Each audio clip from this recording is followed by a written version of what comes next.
క్రైస్తలో December 18వ తేదీ 2023. ఈరోజు దేవుని వాక్యం. నీ బలహీనతలన్నిటిలో దేవుడు నిన్ను చూస్తున్నాడు.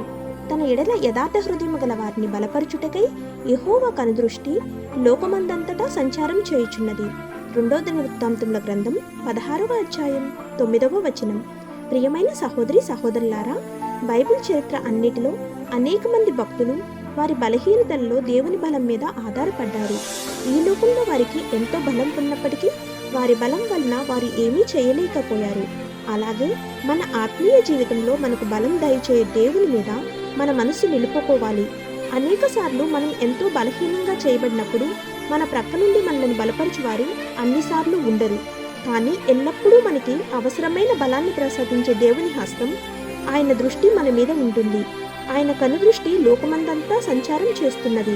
ఆయన లేని స్థలమైనా ఆయన కన్నులకు మరిగైంది ఏదీ లేదు. కనుక మన ప్రధాన యాజకుడైన క్రీస్తు మన బలహీనతలను ఎరిగినవాడు. ఆయన మనలను బలపరచును.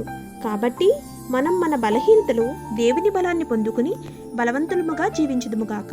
ఆమేన్. God bless you.